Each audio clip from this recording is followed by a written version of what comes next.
Hi, everybody. Welcome to FNS Wrestling Podcast, episode 144. We're back in the studio, in the basement, to talk about another week of wrestling and whatever else comes up along the way. Right? Yes. Co-host, my son Jack, is here. Throat is normal. Is it normal this week? That's good. You're still fighting some sort of coughing thing or something, though. Yeah, a little bit. A bit of a dry cough. But... Hopefully not into the microphone, but we'll see. See how things go. We are recording a bit early again. We are as early as can be. Busy weekend planned. Your younger brother, my younger son, actually. Funny how that works out. That is interesting. That's how that works.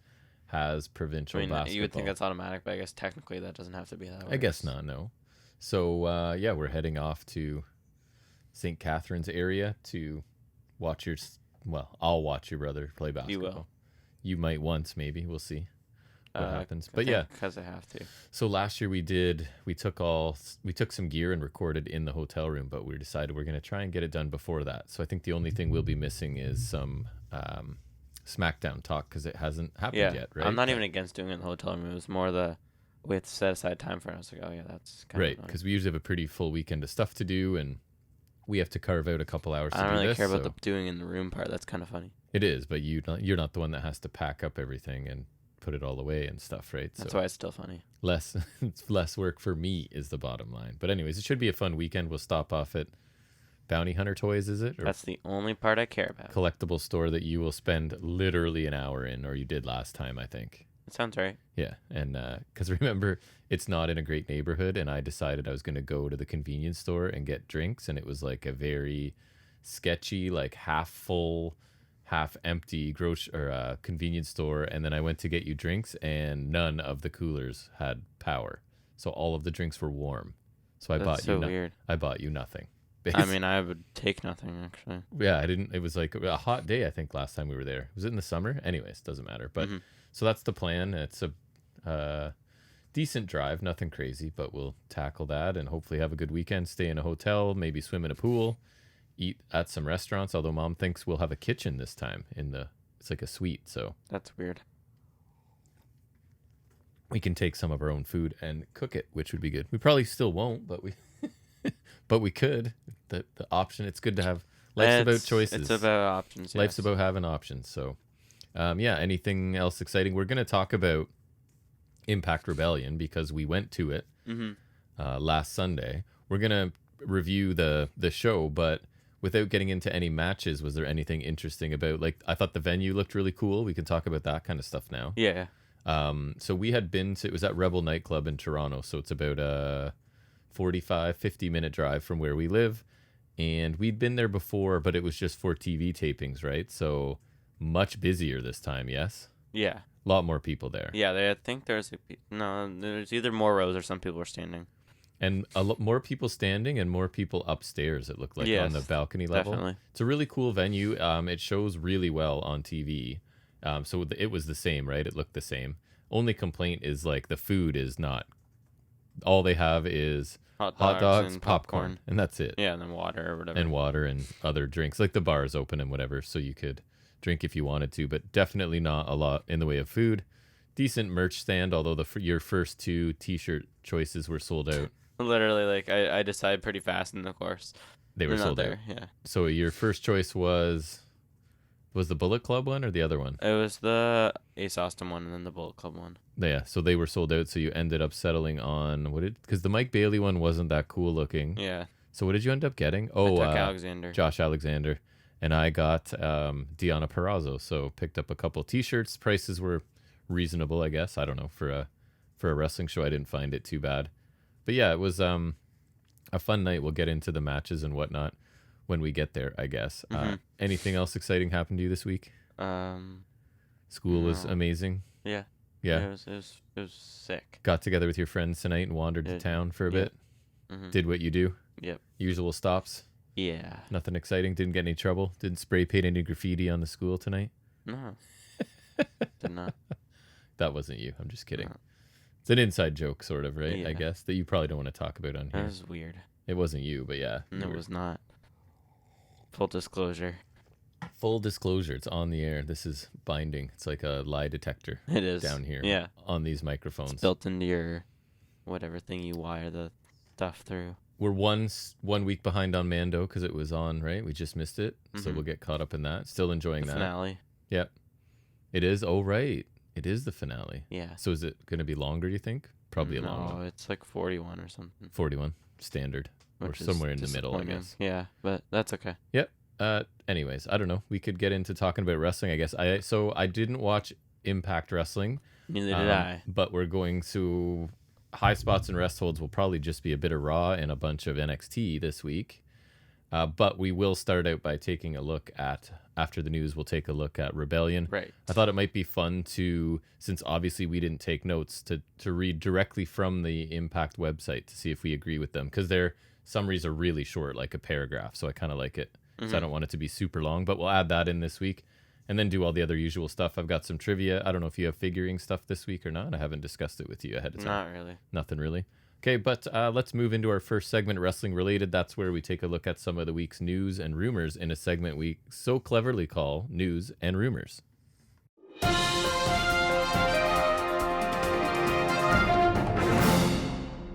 Okay, taking a look at ratings this week, NXT averaged 565,000 viewers, up 7%, earned a 0.14 in the key demographic, which was also up 7.7%, and it's the high, you'll love this one.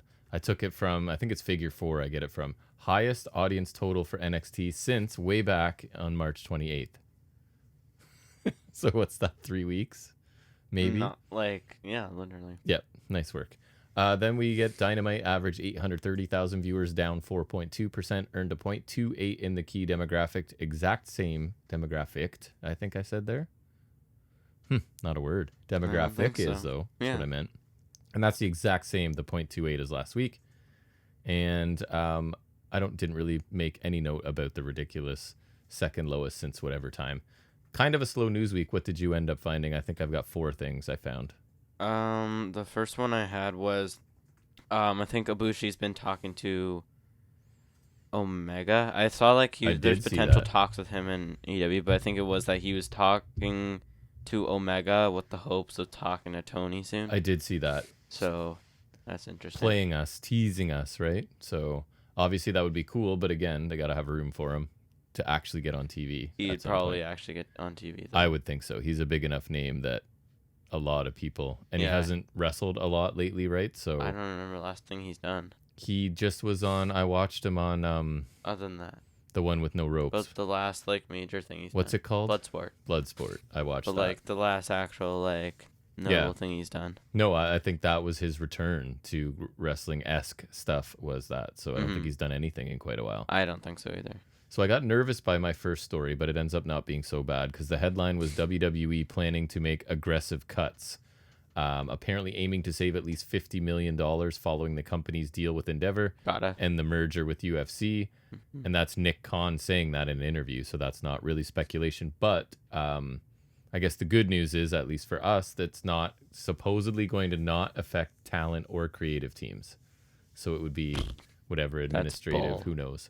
Yeah, it makes me nervous, right? Because if Vince is back in control, a lot of people Triple H brought back, like Vince got rid of, right? So is he suddenly going to be like, oh yeah, they're cool now? And some of them aren't really doing anything, like, hey, welcome back, Hit Row, you're terrible, right? And then I think there's a few other examples I can't think of. He's just going to replay that dive botch in his mind. Just be like, nope. Just fire them all again, maybe. Exactly. I don't know. But anyways, apparently not. It's coming from other areas within the company, so we'll see.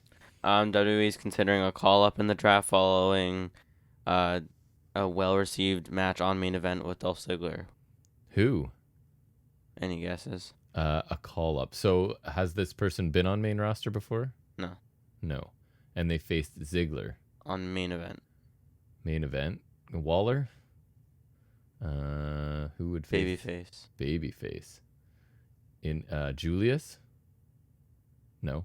Well, he's ready to go as far as I don't know who. Tyler Bate. Oh, well, yeah, of course. Yeah. They don't know that. They needed a main event match to know that. I guess. But maybe his character work depends what they're going to do with him. But yeah. Wrestling-wise, obviously ready to go. Do you think any NXT people are going to get drafted? I assume, right? Maybe some. It was referenced on NXT. Who was it? someone said something about the draft. One of the wrestlers in a promo or something mentioned the draft. So it's on NXT radar, right? So I imagine at least a couple will go. I don't know who, but I feel like Zoe Stark might be gone. Maybe. Just based on what I saw this week, and also I think she's just ready, and the her turning heel has helped her a lot. I think she probably has gotten some more attention from people that matter once as this heel persona, because it's much more interesting, doing a better job at it. So I'm expecting some call-ups from NXT. I don't know exactly who, but we'll see. Did you hear about Ted DiBiase Jr.? I did not. He's been charged in a Mississippi welfare scandal. So basically stealing funds that are supposed to go to less advantaged people. So charged with I thought that was like a while ago. Maybe it's just the official charges now have come. Because didn't him and his dad get like... I don't know. I thought that was like a while It ago. might be that now they're being officially charged, right? That they were being investigated or whatever. But the charge is 6 counts of wire fraud, 1 count of conspiracy to commit wire fraud, and to commit theft concerning programs receiving federal funds, 4 counts of money laundering, 2 counts of theft concerning programs receiving federal funds. So maximum of 20 years in prison for each wire fraud, 10 years each for the money laundering, and 5 years for conspiracy. So supposedly, allegedly, we have to say, fraudulently obtained millions of dollars in funds from the Temporary Assistance for Needy Families program, as well as the Emergency Food Assistance program. Sounds like a lovely individual. Stealing money from needy people, basically. Millions of dollars. Allegedly. But yeah, so wrestlers out there in the community doing valuable work. Down in the trenches. That's it. Helping out the common man. Or stealing from the neediest people. Cool. Next. In WWE's latest idea in their seemingly ongoing obsession to do something weird with Raw's third hour. They're considering blood in the third hour for some reason. Because it's later. Which isn't weird, but like what? But which isn't weird on its own, but why only on Raw and why only in the third hour? That just seems weird. I imagine they're going to say because that's when it's mostly adults are up from, 10 to 11? So they're still going to bleed every week. Much less likely to be kids, and probably, even though they'll never admit it, a reaction to AEW doing lots and lots of blood and certain people really liking it, right? This is like, I remember when like 2019 they did like, they claimed Raw would be grittier, and like they turned the lights down and the Trons would go black. Yep. Or I want to say Raw Underground was also that. It was, in fact, I think the third hour. It was. So... yeah, I don't know the rate, even though I do ratings every week. I don't know well enough to know if like third hour is way less or not. Like, I don't know. And they just feel they could try anything, sort of. Yeah, I guess. But 3 hours is a lot of TV, so you may as well try something and see if anyone likes it. Yeah, and that is it for me. Okay. So there's new Twitch deal with WWE and Twitch, and it turns out that it apparently is very friendly to the talent, which is good, and it allows WWE stars to start or resume, I guess, streaming on Twitch. And according to Brian Alvarez, the percentage of revenue that WWE gets comes from the Twitch side and not the talent side.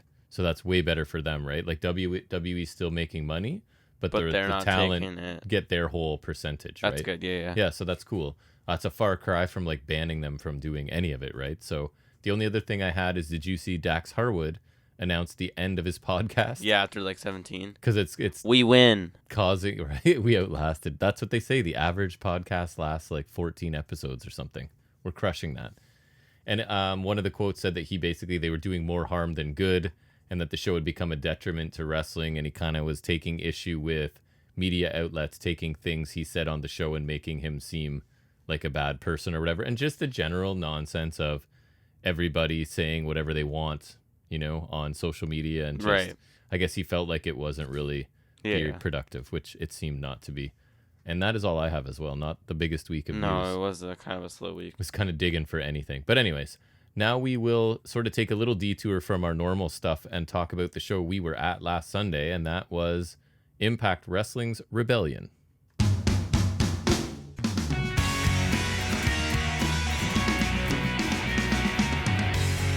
All right, so Impact Wrestling Rebellion, I think, is this one of their bigger pay-per-views, I believe, right? I think. One of their big I don't know. couple, maybe? Yeah. Yeah, so the line was longer than usual, and it looked like it was going to rain, so that wasn't great. Oh, what are you smiling about over there? Yeah, Josh Alexander's wife and I are now close personal friends, Yeah. right? She was, I guess, streaming the line, and yeah, you've shown your friends who have come to laugh at me.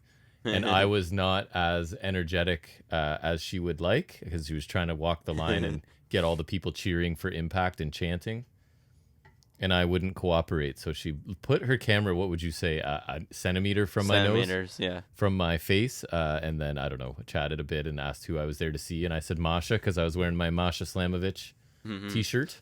You mean you were wearing some Russian Dynamite? Russian Dynamite. Yeah. Yeah, that's what I was wearing there. So anyways, I had an interaction with her briefly. Because I'm not a social media person, I just thought she was recording and didn't think like she was live streaming. So you took great joy in showing people that I was on. I was on, what was that, Instagram? Instagram so Live. I'm a viral sensation among I 7 or 8 people. Yeah. Yeah, that's good. It's good to be famous. Very, very funny. But yeah, so we get in the venue. It is packed. So we had second row seats.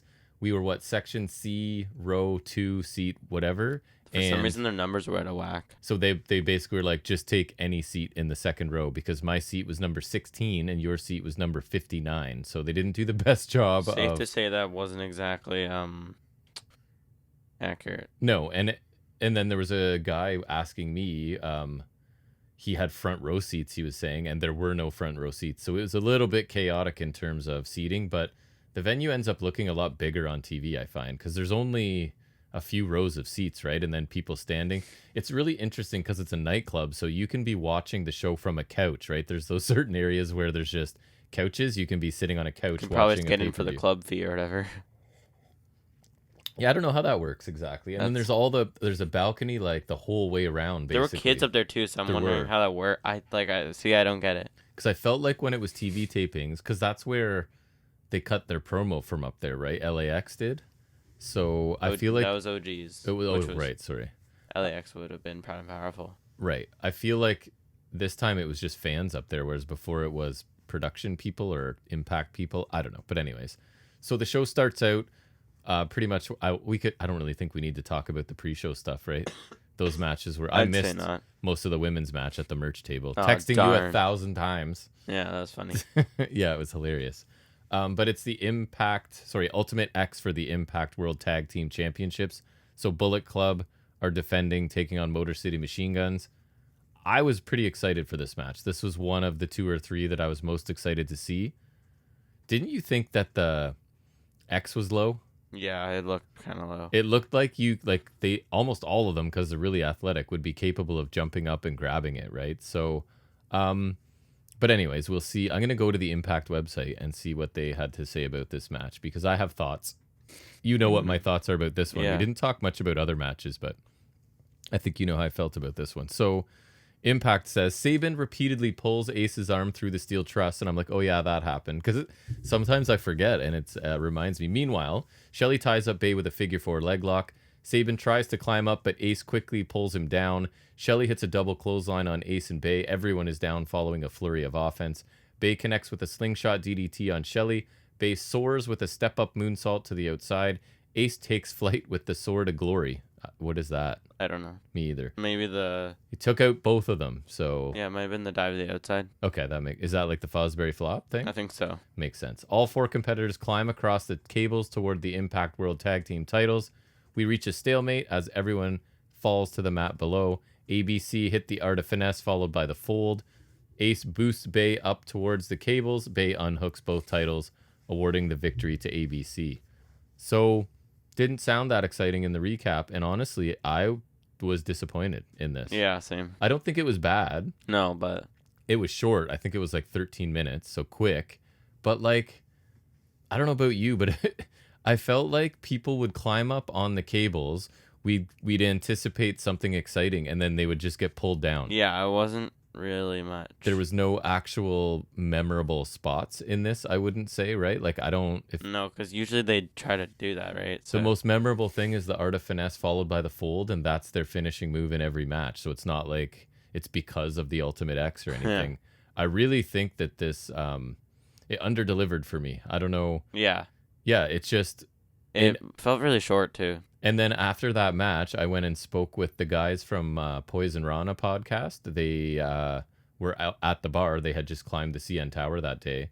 And so I said that to them, like, that first match was kind of disappointing. And they're like, oh, I'm glad you said that because we were thinking the same thing, right? They didn't know if it's just them. So kind of underwhelming. I don't think it was a bad match, but with those 4 guys involved and an Ultimate X, I was expecting more. Anyways, then we get a handicap match. It's Joe Hendry, Dirty Dango, and Santino Marella versus The Design. What did you think of Marella? He didn't really do a whole lot, so he looked like he was in good shape, though. He just did his classic stuff, so I think it was fine. He did get all of his classic stuff in, basically. So Marella, this is again from Impact's website, competing in his first televised match in 9 years as he nearly unleashes the Cobra on Angels right away. Moments later, Angels delivers a strong Irish whip into the turnbuckles. Marella turns it around with a deadlift Saito suplex, No. Allowing him to make the tag to Hendry. Hendry's power's on display. He tosses Diener, Angels, and Callahan across the ring. About to do the same to Khan, but falls victim to the numbers game. Khan provides a distraction from the apron. Diener capitalizes. Dango hits a big back body drop on Angels. Marella is on fire as he re-enters the fray. The action is fast and furious, culminating with a double fall-away slam from Hendry. That was impressive. Yeah. Callahan spikes Hendry with the cactus driver. That looked good, too. Dango soars over the top rope, colliding with Khan and Angels on the floor. Diener instructs Callahan to assault Marella with his signature baseball bat, right? Instead, surprise, surprise, Diener turns back around. Callahan hits him with the bat. Then he, being Callahan, walks up the ramp and leaves, and the Design's number advantage is over. Marella ends up hitting Diener with the Cobra for the win, and that means Hendry, Dango, and Santino Marella win that match. So this was the one of note where right almost in front of us, right, they moved people out and brought in Santino Marella's son and somebody else there to sort of watch his son, and then the end of the match, the kid was crying, right? And Santino took him over. That was cute. Took him over the guardrail and carried him back, and then they let the guys who had those seats come back, and they brought them some T-shirts, right, for giving up their seats for the match. So that was a nice touch, I thought, that was right? Cool. Because they probably would have done it for nothing. So yeah, that was basically right beside us in one row in front. So that was kind of interesting. I thought Hendry looked good in this for parts, right? Like he hit some really nice power moves. The cactus driver looked good. And I have to admit, I kind of like this more than I thought I would. I don't know about you. I don't know. I thought it was okay. It just felt kind of typical. Like you could probably stick that on TV, other than the fact you that could. Santino's return. And I think a lot of this is me because I was there watching it, and the crowd loves Santino, right? That was kind of cool, yeah. It just makes me like it probably more than if I were just sitting at home watching it on my iPad or something. Yeah, it was nice to see. Well, he's technically, is he Canadian? Yeah, he's Canadian. Okay, I was gonna say. He is. Yeah, he has the battle sense. arts out, and we went to show there. So that's why I thought. So yeah. I thought it was fun. I don't think it was amazing, and it was pretty good pace. There was not really any lulls in it. The action was pretty consistent, and as you said, Santino did most of his signature stuff, and I didn't think he looked bad. No, especially because he's a lot older now. I think he looked good. And the Santino comedy character's not my cup of tea, but I think he did all right. And then, but storyline wise, does the turn to Callahan do anything for anyone really? Because that's not surprising in the slightest. That's exactly, because it was basically A, you knew it was going to happen, and B, the design are pretty much inconsequential, right? It doesn't. And for me, Sammy's involvement with them has felt kind of off from the get-go. Then what's his end game? Who? Sammy. I don't know. That's the thing. He went along with all of the trials, whatever, right? I can't remember what they're. And then he just must love getting his head shaved. This is the second time I remember him getting shaved in this company. That's true. At least the Penta one makes sense because hair versus mask, that makes sense. But this doesn't make sense. This one just to prove his loyalty, and he shaved his own head. He didn't even let them do it. That's how little he cares. He really likes getting his head shaved. But yeah, so it's just another failure for the design, right? Which seems to be what they do. Yeah, so good for Diener taking over this faction. And I don't remember Khan doing much of anything in this match. I don't know about you. He didn't even get slammed. No, yes, he did. Did he? No. I don't remember. I think he avoided it, and then he did the double slam as his cool spot. Right. Then we move into another match I wasn't super keen on, and that is the Last Rites match, which is basically... It's a casket match. It is a casket match. Because I think they got rid of the dumb part, the dumb overbooked TNA bollocks, as Cultaholic would Nice. call it. Like where because I think the original last rights match was Sting and Abyss, like we'll say 07 or something like Right. that. It was like a casket match, but like it had to be lowered from the rafters, and you put him in the ring, and then it gets raised back up. So it's like a coffin match, but dumber. And this is just a casket match. Nice. Did I say coffin match? I meant casket match. Same difference. Yeah, so there was, I'm just going to go with I think it depends on the shape, right? Coffin, casket. Yeah. Caskets are rectangular and coffins are like that. It's like the kind of. Is that like right? I think so. I believe. Sounds right. I believe you. So I'm just going to go near finish of this because I don't like the Impact stuff wasn't that interesting to me. So Edwards connected with a German suplex on the ramp. Boston knee and his Boston knee party. This is near the finish here. He tells the referee to open the casket and they put PCO in, but PCO's arm and foot are sort of hanging out. So of course he can't close the lid. PCO is now bleeding from the head. He sits up in the casket. He's about to chokeslam Edwards into the casket when Alicia comes out from the back with a big old shovel and hits PCO, I think, in the back of the head. She tries to do it again. PCO blocks it. Edwards then misses PCO with the super kick and accidentally kicks Alicia, obviously. So then PCO has the shovel. He hits Eddie Edwards in the back with it and then hits him in the head. And then he chokeslams Eddie Edwards into the casket, closes the lid, and wins the match after 14 minutes. What did you think of this one? I don't know. I thought it was okay. I thought it was like there's some walking around and just like there is. It's PCO. It was kind of cool when PCO got the crap chopped out of him. There was a nice chopping exchange for sure. Yeah, and then what was this where they had like the kendo stick shot and he just got wailed in the face? Somebody took a direct kendo stick to the head. It was him because I know it wasn't the Hardcore War. Ironically, yeah. Who was it? Eddie hit him with it. Yeah, because Alicia brought the shovel. Yeah, it's crazy how little I remember. Which I think that might have been a shot. I don't know. I thought it was solid. It wasn't. At least wasn't bad. Me too. I thought it was a good like violent brawl. There was a couple painful looking spots and again, like being there in person and the crowd was really into PCO, right? Being a Canadian person in a Canadian place, the crowd was very much behind PCO. I can't say that I like Edwards or PCO really, but I thought they worked hard here, took a lot of punishment. This was a very physical match, and I guess it's seems like a finale to the story. Like if it's not, it is because now PCO's risen to world title status. That's right. Based off the strength of this win, he's now the next contender, I guess, right? So this one kind of over-delivered for me as well. Again, it's hard to say how I would have felt if I were just watching it on TV and not there, but I kind of liked it, considering. Then we get... I'm surprised you liked it that much. Me too. The other match that I was really looking forward to, because I don't love weapons matches, right? But it was okay.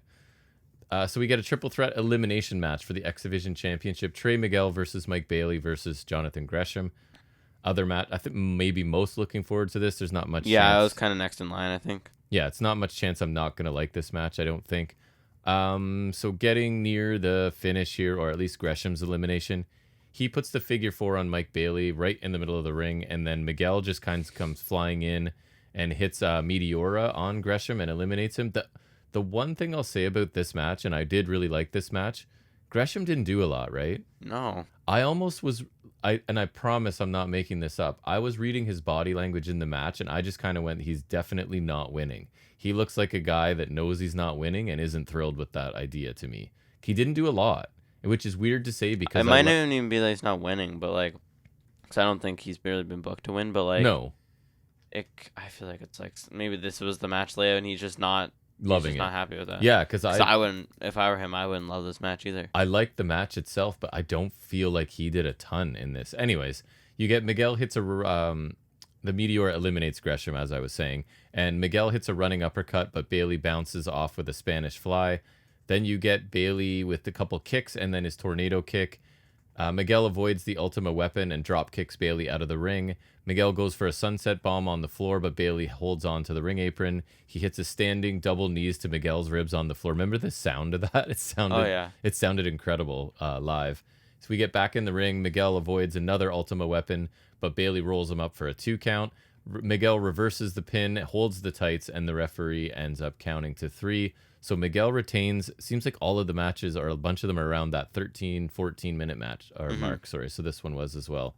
Thoughts on this one? I thought it was kind of underwhelming as well. Like the opener, like it just felt like it was. I liked it, but felt like it was kind of lacking something. I thought Trey and Bailey had some good exchanges. I did like, but I don't know. It just felt kind of lacking to me, especially with how little Gresham did. Right, that just like felt like he got taken out too soon. It felt like they didn't have a lot of time after. Like it just felt kind of lacking. And that I agree. I thought Bailey and Miguel would have a longer stretch without Gresham. It was good. It just felt kind of underwhelming as well. Just like missing something. And when you say Miguel and Bailey had exchanges, did you notice any differences between them in those exchanges? Yeah, Bailey's got to kick harder next time. Yeah, Bailey's kicks actually look like they hurt, and Miguel's some of them look like they'd barely break an egg, I found. One of his super kicks looked good, but like the one where like he was going to run the ropes and Bailey tried to follow him, but then Trey kind of like hit him once and then that was solid. But yeah, just the thud of Bailey's kicks versus like Trey's look like I can see some of those. I always say this, it reminds me of you and your brother in Taekwondo doing light contact. No, we did better than that. Maybe. But it's weird because I don't mind watching Miguel. He's super fast and can do cool stuff, but just his strikes are not super effective looking. They ain't it. So I like this match quite a bit more than you, obviously. I don't think it was my match of the night, but I quite liked it. I don't think Gresham did a ton, but Bailey never disappoints. And Miguel is super fast and just kind of fun to watch, especially live. A stark contrast in their kicks, like we discussed. I thought it was a pretty exciting match, nonstop action. Again, I thought it could have been longer as well. 14 minutes on a pay-per-view is not... And especially for an elimination match, which usually you would think kind of draws it out. Right, it should. Like, I fully expected after Gresham got eliminated it to go quite a while. Like, oh, cool, we're going to get now a singles match. I would have expected a total like a 20-something minute match. Yeah, like early 20s. Yep. At least. We did not get that. No. I still enjoyed it, though. Yeah. Hardcore War is next, and that is one I wasn't really looking forward to. It's Team Bully Ray, which is who again? Refresh my memory. It was Bully, Kenny King, Myers, Moose, and Masha. Right, so kind of... Partially. Yeah, and versus Dreamer, which is him, Googer, Killer Kelly... Sorry, who'd you get? You got Dreamer, Googer, Killer Kelly, Kaz, and... Right. And we were there. Who was it? Because it's War Games style. Yuya Yamura. There you go. There we go. It's basically War Games without a cage, right? One funny thing from this is there was a table spanning the ring to the guardrail, like 4 feet away from us. So it was there for a really long time. Clearly they had something planned for it, and then it ended up just breaking. What did someone touch it? I don't remember, but Gujar was getting laid on it, right? Oh, right. Gujar was trying to get on it, and it just basically collapsed. So they had to abandon that and go with other things. But this match was chaos pretty much from the beginning, right? You had trash can lids, chairs, tables. They're hitting moves on the ramp and on the floor. Killer Kelly, right, brought a staple gun in, stapled a bunch of people, and then herself. Gun. Yeah, staple, quote unquote. Well, staple. It is a staple gun, just staples. Right. Wasn't enough of the women in this for me. One cool spot. No, Masha was like down a while. Masha was like, from where we were sitting, right? It was hard to see anything on the other side, so she jumped off the apron at one point, right? But like, even you would have seen her standing up, though. She was gone. Like she was definitely down. Yeah. Like, yeah, and the annoying part is to me is like I don't have a problem with the women being in this match. I think that's perfectly fine. It's just they're never gonna get really targeted that much. They're other than like them hitting some moves to the guys, they're pretty much isolated to hitting each other. Until Dreamer pile drives Masha. Which was cool. So it is, but if you're gonna do that, why not just let them interact? Yeah, like because Masha's fought guys. Killer Kelly, I'm sure, has as well. Champion at GCW. That means she has to fight guys. So I don't understand. You're willing to pile drive one of them, let them wrestle. That bothered me as well. It shouldn't have to be such a rarity. So Masha did take a DVD through a chair, which looked pretty good. Mm-hmm. And then Dreamer pile drives Masha, which again, totally cool, but you guys could have let them fight these guys the whole time. Right, because then it feels like they're kind of like this isolated variable in this. Yes. And like, it's kind of annoying because, like, I mean, I'm not against them being in it. I'm just saying if you're not going to have them fully in it, just have it be all guys and then then everyone's just doing whatever. And I didn't love the spot where Dreamer's like holding Killer Kelly basically, and you know what I mean? And just like she's just helpless there. I thought it was annoying. Just let them fight. But anyways, so you get a ladder as well, and this was weird, right? The referees were refused. There's like 4 of them for some reason, and they refused to hold the ladder for Bully Ray, right? And then they do hold it for things end up getting reversed and Bully Ray ends up on the table. And they do end up holding the ladder for Dreamer to hit a splash to Bully Ray through the table. And that is the end of this match. So the faces win in 25 minutes. Over 20 minutes. Yeah, what did you think of this one? I thought it was solid, like weapons-based fun. It wasn't anything like amazing, but I thought it was like fun enough. And Me too. There were some solid parts to it, but I think overall it was solid. It was hard to follow where we were, right? It sounds kind of jerky to say, but it's like we were almost too close because you couldn't, like, on the far side and even some of the other corners, you couldn't really see what was going on. Everything there was a lot going on. I wish there was more weapons and stuff. And Masha was gone for a while, and I love her, and I love Killer Kelly, but same like you said, allowing them to fight the men other than take a pile driver is a flaw for me. But I kind of had fun watching the chaos, I guess. And the table breaking in front of us was funny, but also kind of robbed us of something cool that was supposed to happen like 4 feet away from us, right? So that's unfortunate. But I like this better than a lot of weapons matches because I'm not a huge fan. So I was a little bit surprised. And again, I just being there obviously is going to make this more fun, right? Because it was a bit of a spectacle. So they all worked really hard, as they say, right? We then have Nick Aldis coming out to join commentary, and for me, he is packed, completely telegraphing the finish of this match, which was a bit annoying. Although I didn't even think about that. I was pretty sure that was who was going to win anyways. So he's on commentary for the Impact World title match, which is Steve Macklin taking on Kushida for the vacant championship, right? That Josh Alexander, torn triceps, has to vacate. That's gotta suck, especially when it's a long run like that. Like, imagine Gunther breaks the days and he's just like tears his tricep or something. Like, I guess he'll have a big return, right? And I wouldn't mind if, I don't know how long he's out for, but if Macklin holds on till then, and that's a built-in story, right? I need him to come in with his own belt so we can have two of the same belt. And your favorite. It's funny. Favorite. So this match had a slower pace than a lot, right? But that is Macklin's style. This one I actually did feel like it was building to something like a sustained match. I agree.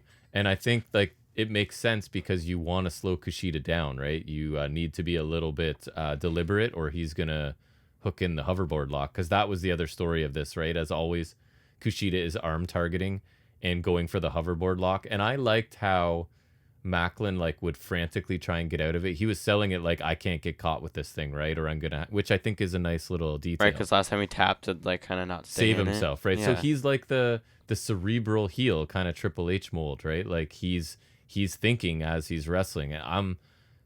So I really liked the match. It ended up, I don't know what the finish was, but Macklin ended up winning is basically the bottom line. And I think this was probably my match of the night. And I thought like the contrast, the styles worked really well. You had a really clear heel face dynamic, even though myself and a couple people around us were rooting for Macklin. It was still mostly Kushida, right? And I thought Macklin's like the no nonsense, hard hitting, vicious heel, right? And I think he's really good in that role, especially a company the size of Impact. I think he's pretty much perfect.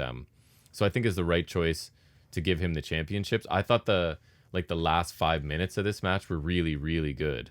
And I think Macklin is just a good main event heel for them, and I'm glad they're doing it. And I don't really see any viable challengers. I'm not a big Aldis fan. Like, he's fine.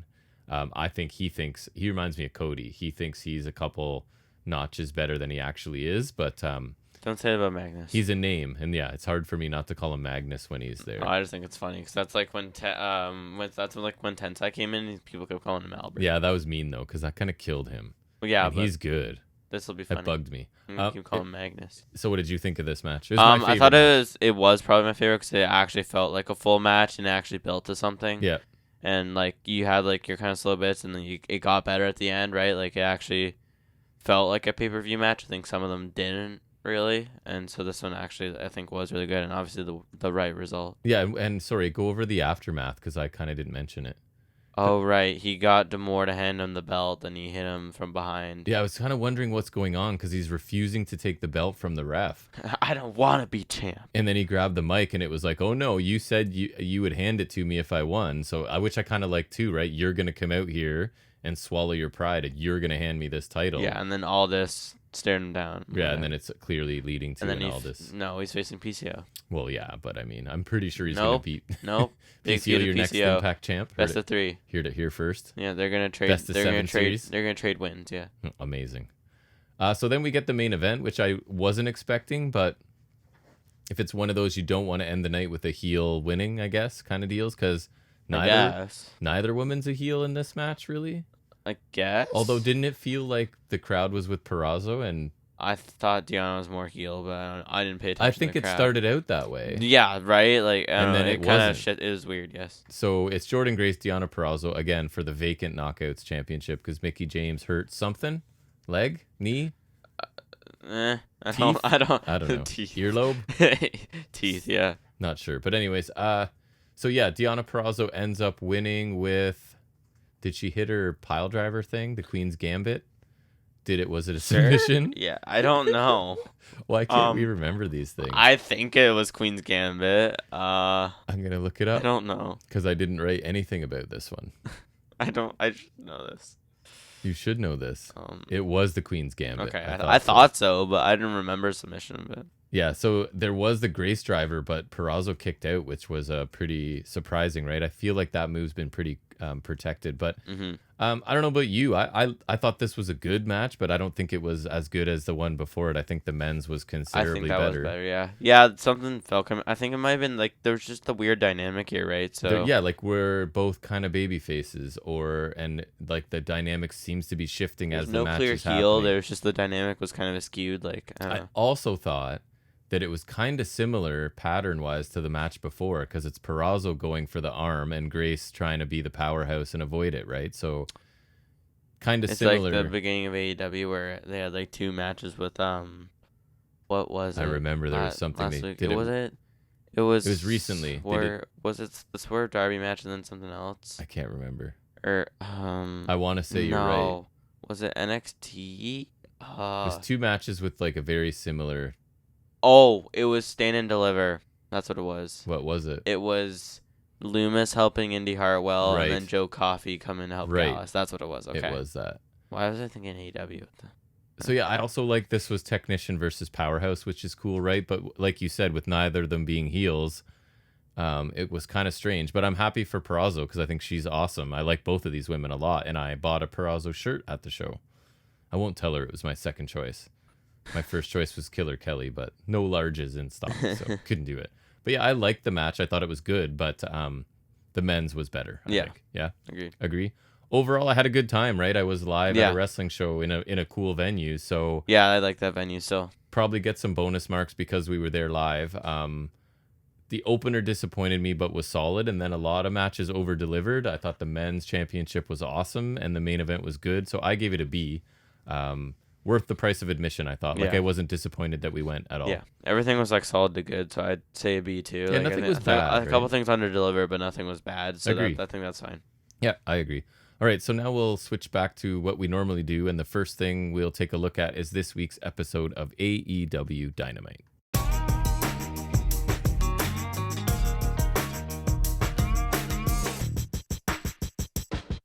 All right, tell me about Dynamite. That we actually watched it on Wednesday, a lot of it. Which I guess was yesterday, so it's still fresh, I guess. It's a pretty rare, yeah. I'll actually remember things. Maybe. We'll see. So we start with Jungle Boy coming out, but he gets immediately cut off by Guevara.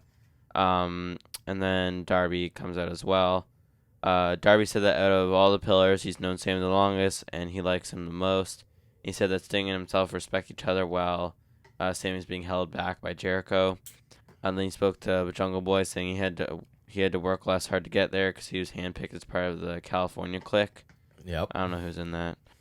Alan said when Jungle Boy got hired, Alan was still sleeping in his car. Then Jungle Boy spoke as he talked about how he always sees a bunch of little kids with the Darby paint on, and he said, "Oh, if only they knew what Alan was really like." And he said he's antisocial, unfriendly, and rude. He said that this wasn't even Alan's first choice, and he was only here because he didn't make it as a skateboarder. Then he talked about Sammy, how he's a dirtbag. He said, Darby and Jeff, he actually respects Sammy the most, because with Sammy, for better or for worse, what you see is what you get. And he respects Sammy for putting his body, his life, and his future on the line, and he respects that. Darby does that too, so I don't know what he's on. Then Sammy was saying that Jack is like MJF, and as they're like kind of the golden children of AEW. And he said like he talks about like a couple of interviews. I think with like the first AEW pay-per-view, which was Double or Nothing. Darby didn't work there. Sammy was on the pre-show, and then Jack and MJF were in the ring with Bret Hart. And then on the most recent pay-per-view, Revolution, he and Darby weren't on it, but Jack and MJF were, which I thought was kind of an interesting point, actually. I thought so too. Sammy said that he and Darby will do whatever crazy thing they have to do to make it, and they have. And he thanked Darby for giving Sammy hope because Darby was the first pillar to win a title, and anything Darby has done, he's done it better, basically. Mm-hmm. But now Darby's going to sit back and watch him become world champion. And then Jack Perry said he's going to be world champion. He'll do it for every person that supported him since day one. Then MJF came out. He ripped on Pittsburgh and Britt Baker. Obviously. Then he said he talked to Tony Khan, and they're having some 4 pillars tournament. The winner gets a shot at the title. One of them gets a bye in the round 1, and he picked the name of a hat, and so it's Darby Allin. And that means Jungle Boy and Sammy Guevara are going to face off tonight. In your main event. And the winner will face Darby next week. Yeah. And then the winner faces MJF. Right. Another lengthy segment to start the show, but I enjoyed this yet again. I really like the AEW's taking young talent and like giving them time to cut lengthy promos and interact with each other, right? I think all 3 of them have improved, and each of them kind of made sense in their own way in this, right? Like I thought each had valid points from their perspective, sort of thing. This week, because it's kind of shifting for me. One week I thought Darby was the best. I thought Sammy sounded particularly good here and got to say a lot. I liked his point. I thought it was actually interesting. Yeah, I thought he was quite good. So I wouldn't even put Jungle Boy in the same category as MJF, but I think it kind of makes sense. Yeah, that's what I mean. Like I think from their perspectives, they were all kind of making sense. So I also like that MJF comes out but says very little because he's capable of upstaging all of them really quickly, right? So they kind of let those 3 have that moment, and MJF just kind of I think they all sounded good. Did the minimum. So continues to be a storyline that interests me. I kind of feel like we're watching these guys come into their own, right, as they're sort of jockeying for main event status, and it's cool because I'm the guy that loves young new talent instead of like give me more of this and less of the Hardys and Sting and Jeff Jarrett, right? Or none of them. This is what I want. So I imagine it's Darby going on to face MJF. I still vote for a 4-way. I know, but well, maybe there's shenanigans underway. Who knows? But exactly, there are some developments later. But yes, this was a lengthy segment, but I liked it. Yeah. Another segment that Pillars delivers again. I think I agree with you that everyone kind of made sense here. I'm not sure if this was my least favorite, like with all 4 of them or not, because I think they've had good stuff. I think I like the first one better still, but like the rebar mitzvah, that being. But I still like this a lot. I thought Darby is sounding, he's been sounding really good since this whole thing started. He was a little like harsher than usual, but I still liked it. I think like Sammy made good points here too. I really like that. Jungle Boy sounded like he's probably like the least natural of these 3, but I think he was still better than usual. I think they are all really benefiting from this time and doing a lot better. It seems like I think the whole thing's been super interesting. Me too. More so than the women's stuff, for example. Yes. Easily. The tournament thing kind of sucks because it's so small, and I wanted a 4-way, but there is shenanigans, so I'm not ruling it out yet. Tournament's a strong word. Plus, the 4-way's like a million times better. You can't tell me that that's not the plan. But you can still get to it if you don't do it right now. No, you got to do it now. Oh, okay. I didn't realize they had to. You can't build it with all of them, and then like if I wanted a Darby MJF match, you could just build a Darby MJF match. I don't want the other 2 in there unless you're putting them in there. Well, you could just do a singles feud anyways. You could singles feud each of them, and then they need to face them all together to have a chance because he's so good. Or just do it now because I don't want to wait. Do it now. Okay. Jack says do it now, AEW. Yeah, the next pay-per-view Somebody's listening. The next pay-per-view is in like the UK in like August or September. That's too long. Yeah, well, we'll see. Could be right. Next we got our opening match, which is Hooray, the Outcasts versus Jamie Hayter and Britt Baker. And that is Storm and Soho in this match, I think. It was, in fact, Storm and Soho, because that was the right move because it keeps Saraya from doing stuff, which is always a good choice. Storm and Soho attack the faces on the ramp. They brawled on the outside. When the match eventually starts, there's a double suplex from Hayter. After a commercial break, we got a hot tag from Baker. Draping neckbreaker to Soho from Baker. Hayter connects with the hate breaker on Storm. Then Baker follows with a butterfly suplex. There's a weak belt shot to Baker from Saraya, like a Hulk Hogan chair shot, and then a It Storm was. Zero for a near fall. Panama Sunrise from Baker for a near fall. Then she hits a curb stomp for another 2 count. And then immediately we get the finish after the kick out. Baker locks in the lockjaw for a submission win. Yeah, I my first note is I audibly groan as the Outcast Tron starts to play. I know. Just because they're not interesting. We've talked about it a million times, but my thing was, my other note is such a weak belt shot from Saraya. She had one job because she really didn't have to do much else here. She was kind of like in the role of Rebel for Britt, right? Like just be a constant distraction and whatever. But I guess so. I actually Except I like Rebel. yeah, I actually really liked this match. I thought it was good, and probably because partly at least Saraya was not involved. I thought Hayter and Baker looked really good. There were some cool near falls along the way, and I thought this built. And by the end, the final few minutes, I thought everybody was doing a good job. Despite me not enjoying the story that goes along with this, I thought this was a really good match. So the baby faces won. Does this mean this feud can end? Because like the heels got their comeuppance and lost? Probably not, right? Probably not. It didn't. No, because later. Yes, that's true. And I guess Britt picking up a win in her hometown is nice because that's something WWE would never do, right? So I like true. that AEW will do that. But yeah, I like this match quite a bit, actually. Don't like the group, don't like the storyline, but like this match. Yeah, I don't. It was a solid first match. One of the best women's matches in a while. Some bits like the belt shot weren't amazing, but generally the action was pretty good. I got a solid amount of time as well. Aside from the belt shot, which as I mentioned was not very good. We had a couple of nice near falls towards the end. I guess hometown win for Baker. Yeah. So that would also explain the unusual choice to have the win open. I'm not complaining about it. I'm just saying they never do it. It's true. Next we get a Wardlow interview. He's talked something about a horseman, so now he's got a horseman. Arn Anderson's here. Arn recaps what's been going on. He says something about checkers and chess. Yeah. It was weird. Arn's cool and all, but like it doesn't add anything for me. And if you really need protection, is 60 whatever year old Arn Anderson the guy you're calling? I guess you wouldn't grab somebody from the roster to come in second. He's got history with QT, and that's literally the only qualification. So I guess this was fine. It doesn't do anything for me really, but it happened. It was fine. I don't get why Arn's backing Wardlow. That's just weird. Or like you said, why Wardlow thinks that's sufficient backup. Right. But I know who I'll get. Okay, an old guy. Yeah, and Arn Anderson of all people. I guess he's got that Glock though. I guess so, yeah. Next we hear from the Elite. So they make their entrance. So Matt had kind of one of those long elbow pad kind of elbow brace things on his left arm for his partially torn biceps, which sounds kind of funny. Omega said that BCC are respected, but then they send his friends to the hospital and his uncle to the hospital. I don't think they're related. No. Omega said that he wanted to plunge a screwdriver in John Moxley's face. Amateur and Omega says the purpose of them being out here is to squash the beef like men. Then Danielson appears on the Tron backstage, saying that they're a bunch of amateurs for saying they don't have much to say and asking for promo time, which I thought was kind of funny. Yeah, he was entertaining and this. So as he's distracting them, the rest of BCC attacked them from behind. They fought back for a bit. There were some super kicks, some dives, which that sounds very typical. Then Mox was fighting Omega. Matt hit Yuta with the Northern Light suplexes.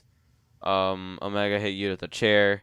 But then Moxley choked out Omega, but Omega sent Mox in the barricade. Yuta used a title to hit Matt in the injured arm. Then eventually there was a paradigm shift. Then Danielson came with the mic saying that they're nothing but a bunch of amateurs. He said he thought Omega would be a professional, but maybe he's not. And Callis came in with a steel chair, and Brian kind of tried to goad him in, but then Callis ran back. Then Brian made his way to the ring, and he said Kenny had the most potential out of anybody, but Kenny would rather sit in the lobby of his own potential. And so Brian got out the screwdriver again, but then Callis brought out Takeshita. Hooray! Yeah. And then Takeshita took out Yuta, Claudio, and Mox, and then he worked with Omega to take Yuta out of the ring as Danielson retreated. And the faces celebrate. Yeah, I'm not sometimes a big brawl fan, but this was a pretty satisfying brawl, I thought. I thought Yuta looked awesome when he was just repeatedly attacking Matt Buck's arm, and he was just dropping forearms on it. You say Matt Buck? Yeah, sorry. Generation Me. Yeah, exactly. Yeah. Right. So, and I thought there were cool moves hit along the way in this brawl, right? And I love Danielson in this role. He was almost like the puppet master kind of thing here, right? Like he's doing all the talking while the other ones attack from behind. And I love the inclusion of Takeshita just because he deserves to be elevated right now. And Blackpool are super cool. So if he can get in their orbit, that helps him, right? And he was scouted by Callis months ago, right? So that did kind of come back around. It almost felt like a match for a while of this, right? Because there was so much going on, and Blackpool just continued to impress me as a heel group, right? And this is a feud that's going to have some legs, I think, and get some interesting combinations for matches. So I liked it. Yeah, Kenny's promo was solid but pretty short. Didn't amount to much until Blackpool came in. I really like Danielson speaking again. It's not that Mox can't, because Mox is phenomenal, but Danielson just works really, really well in this role. And just like I think they're working really well as this heel faction. The diversion worked, and like how he talked about Kenny. It just works really well. I like Takeshita getting involved in this. That's an interesting twist. And my boy gets on TV. That's right. Granted, I would much rather Hangman work with the Elite and join them against Blackpool instead. But maybe we can still get there. But I'm not going to complain too much that Takeshi's getting TV time. Yeah, I'm sure they'll go back to Hangman at some point. But the slow burn. Next we get Hobbs vs. Wardlow for the TNT title. Hooray. I didn't note a lot. I had noted a belly-to-belly from Hobbs.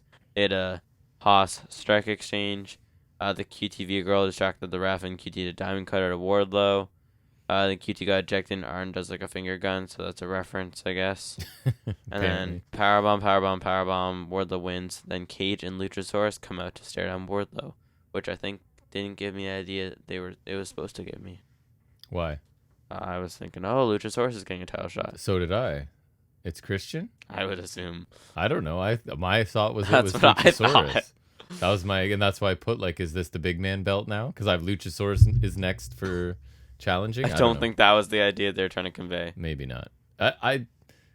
This didn't feel like a fresh matchup at all, right? And it's the opposite of a contrast in styles, which these guys are super similar, which isn't always a bad thing, but it was I guess a fine physical match. Too many extracurricular stuff going on, but and I don't love the outcome because I like Hobbs. I just feel like they didn't try very hard other than, we'll give him a title and see how it goes. But then you put him with QT Marshall in that group. Like, I don't think they gave him a fair shot. I don't think this was a push. No, the match itself was fine. The titles just lost a bit of prestige for me, right? And Wardlow's cooled off too. So I don't know. I thought they were saying Luchasaurus is involved here, but I guess it's Christian. So that's fine, I guess. Yeah, it was okay. The match is okay, but I guess this lame push is now dead in the water. Not only is he's still in this stupid faction, but now he's lost the title, so he doesn't even have the one thing that kept him afloat.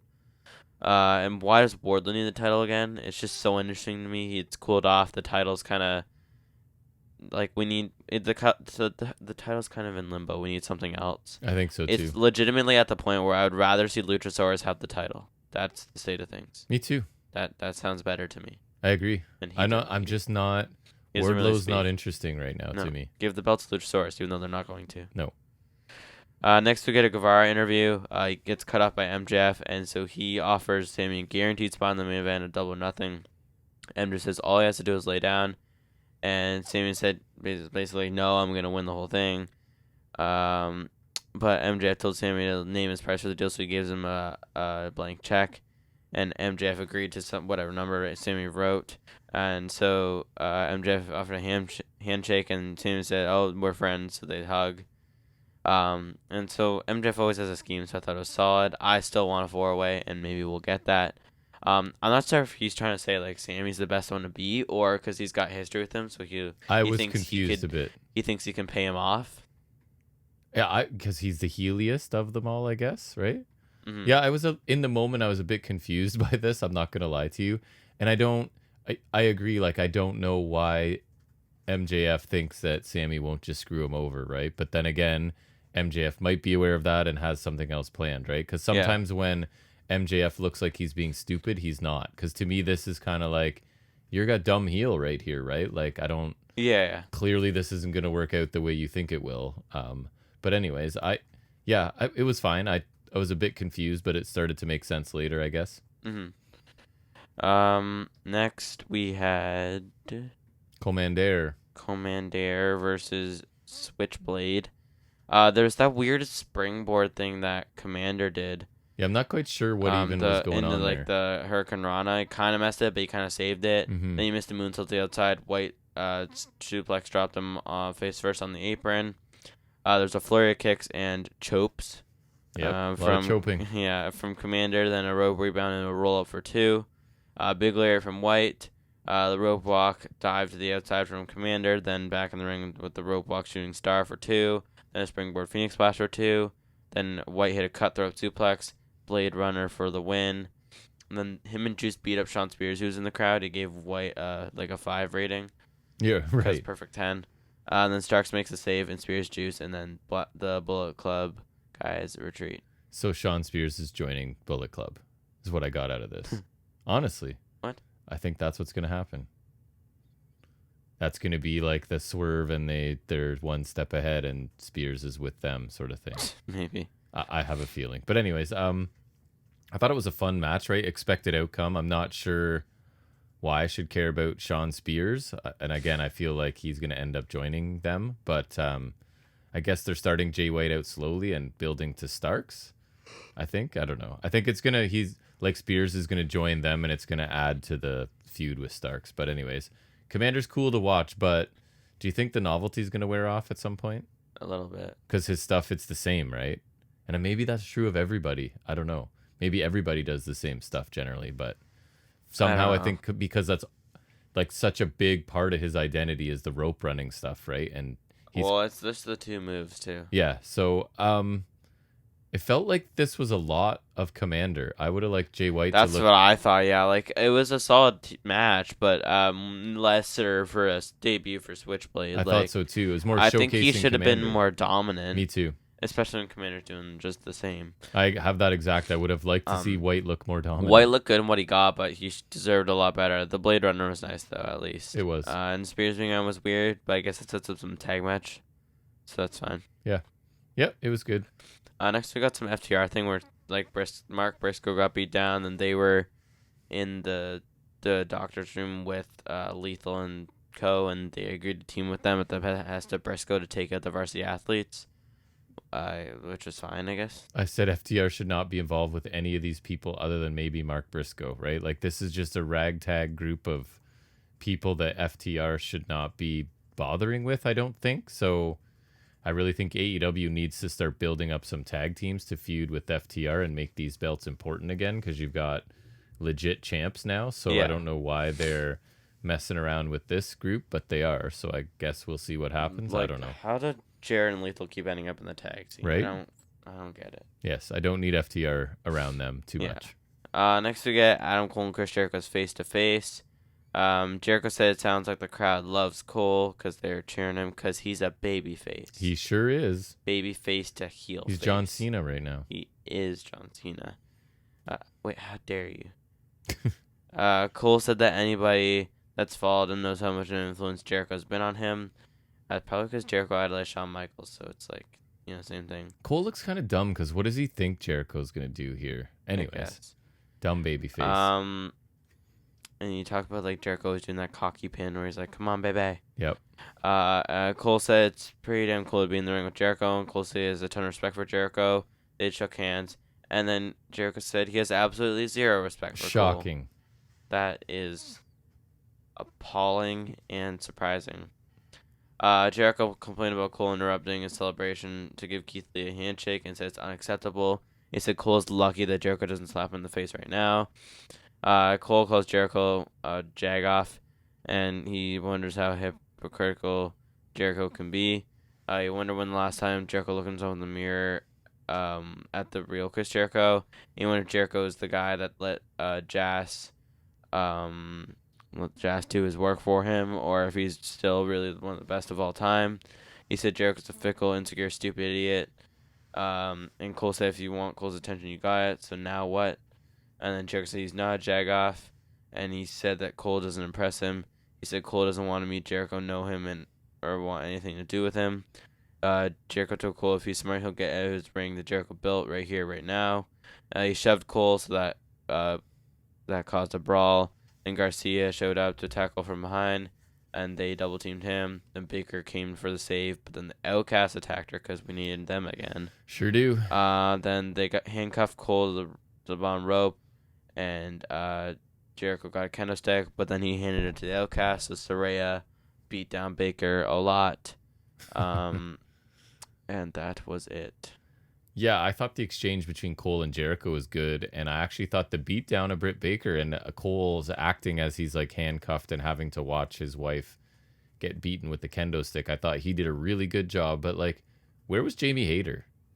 Was she? She just died in the tag match, I guess, and didn't show up. It definitely adds heat to the Jericho Cole situation, right? So I'm not a huge fan of Jazz, but I get that this sort of creates some heat for them in this story, but I hope the feud's a bit shorter than most Jazz feuds, right? Because they tend to last months and months, it feels like. And then in the middle of this, you kind of asked a good question at the time. You asked, why did Jazz not use the women in their own faction? I guess like it furthers that feud too, but like, but why? Not, why outsource? Like why go elsewhere? Jericho shouldn't be concerned about that. Like, hey, I noticed you're in a feud with her. You should be the one to like. They just should have used Anna Jay and Ty Conti.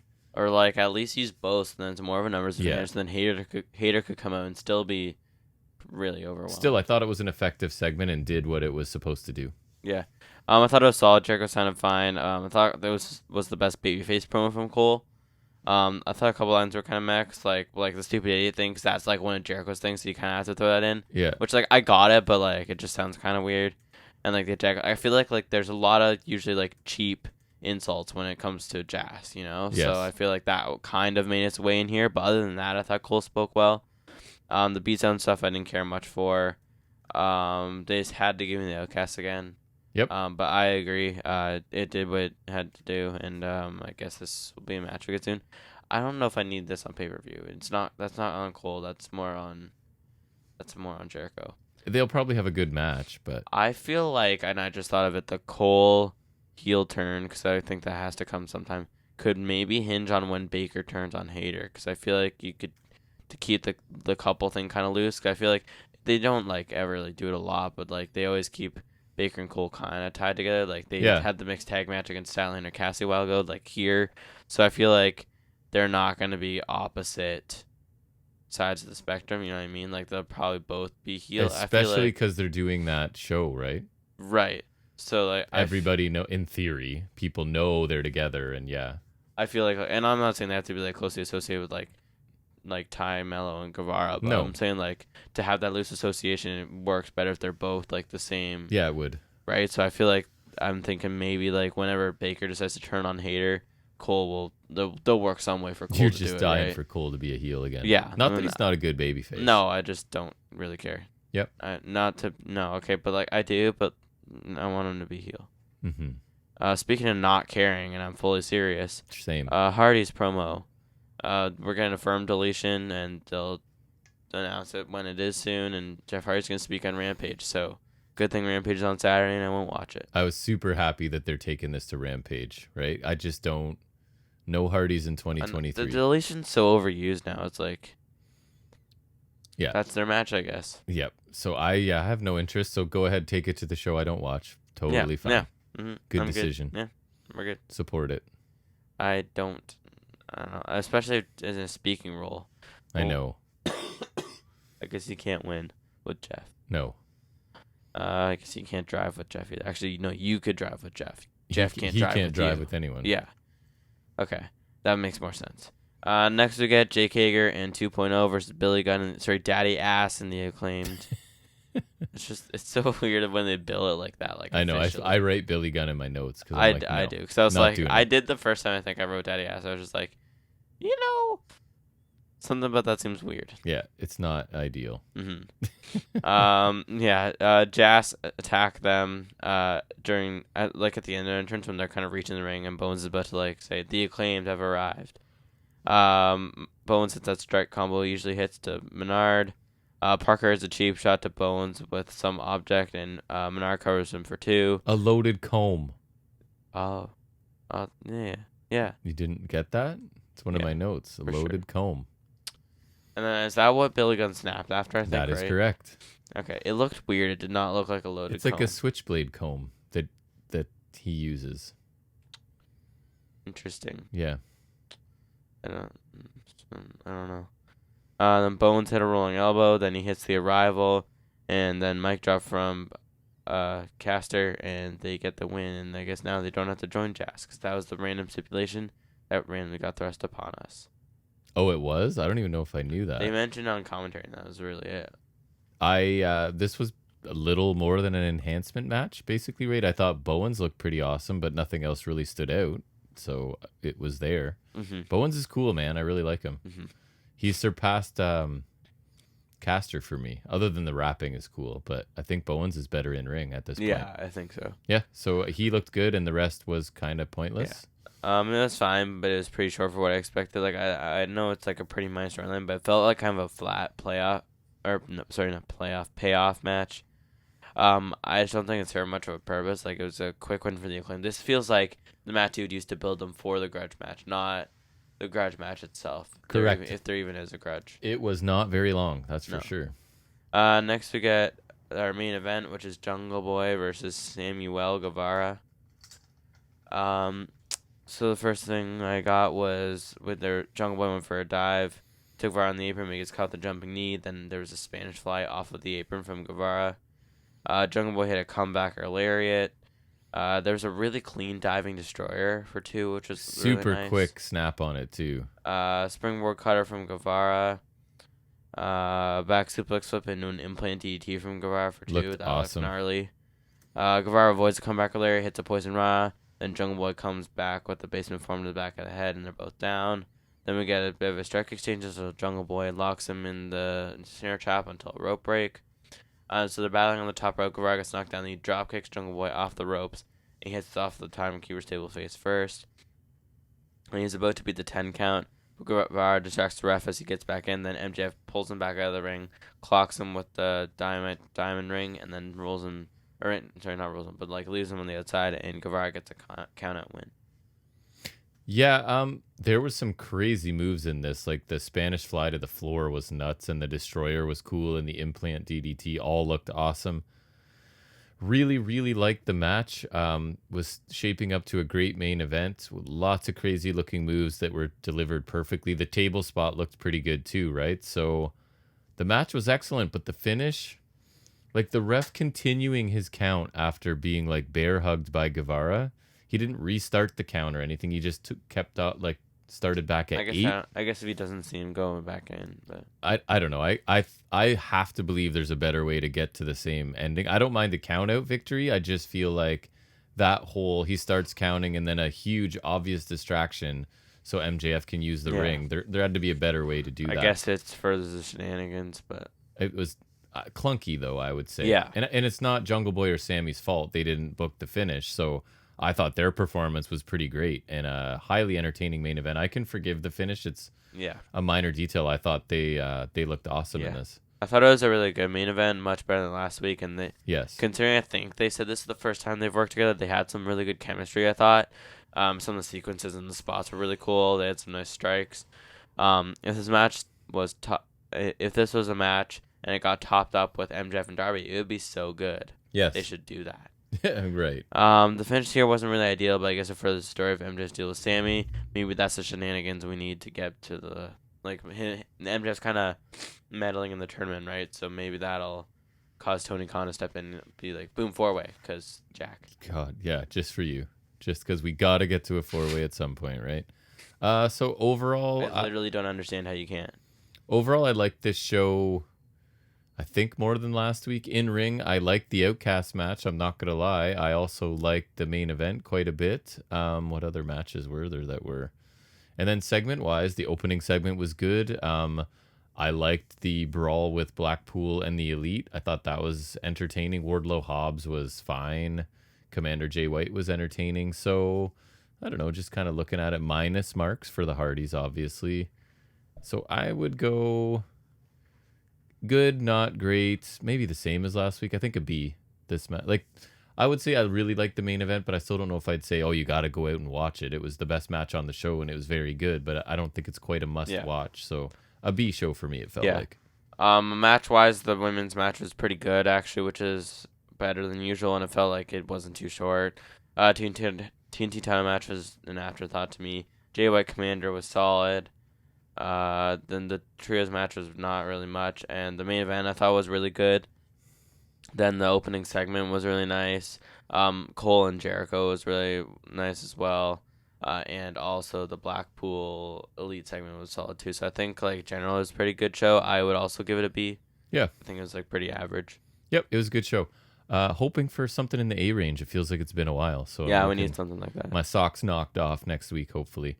But now we'll turn our attention to a little bit of trivia in a segment we like to call Off the Top of His Head.